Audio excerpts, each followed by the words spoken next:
ભારતીય બનાવટના વિદેશી દારૂના કિંમત ₹8,13,416ના મુદ્દામાલ સાથે 3 આરોપીઓની ઝડપી પાડતી દીવ ક્રાઇમ પોલીસ,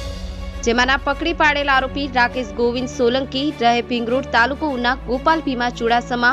પાલડી તાલુકો ઉના, વિપુલ કાળુ ડાભી સોનારી તાલુકો ઉના કામગીરી કરનાર crime branch incharge police head constable જીતેન્દ્રભાઈ પંડ્યા, પોલીસ કોન્સ્ટેબલ કેતનભાઈ રાઠોડ, પોલીસ કોન્સ્ટેબલ કેયુરભાઈ સોલંકી,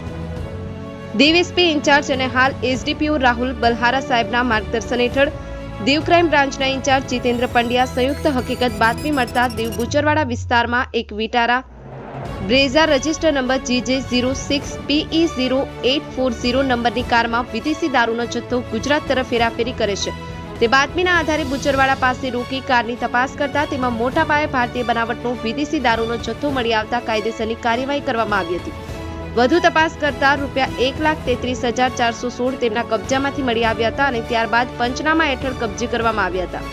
વધુમાં એક વિટારા બ્રેઝા નોંધણી નંબર GJ06PE0840 ધરાવતું જેની કિંમત આશરે ₹6,80,000 પણ જપ્ત કરવામાં આવ્યા હતા। આરોપીઓને જપ્ત કરાયેલી વસ્તુઓ સાથે જપ્ત કરાયેલ વસ્તુઓના યોગ્ય નિકાલ અને આગળની જરૂરી કાર્યવાહી માટે દીવ એક્સાઇઝ વિભાગને સોંપવામાં આવ્યા હતા। આ આરોપીઓ છે ગુજરાત રાકેશ ગોવિંદ સોલંકી ગીર સોમનાથ ગુજરાત, ગોપાલ ભીમા ચુડાસમા ગીર સોમનાથ ગુજરાતના, વિપુલ કાળુભાઈ ડાભી ગુજર જિલ્લો ગીર સોમનાથ, જે કુલ જપ્ત કરાયેલ મુદ્દામાલની વિગતો કુલ ₹8,13,416ની સાથે દીવ ક્રાઇમ બ્રાન્ચ ટીમ દ્વારા પકડી પાડ્યા હતા અને કાયદેસરની કાર્યવાહી હાથ ધરી હતી। બ્યુરો રિપોર્ટ કિનારાબાદ ન્યૂઝ રમેશ સત્યની સાથે।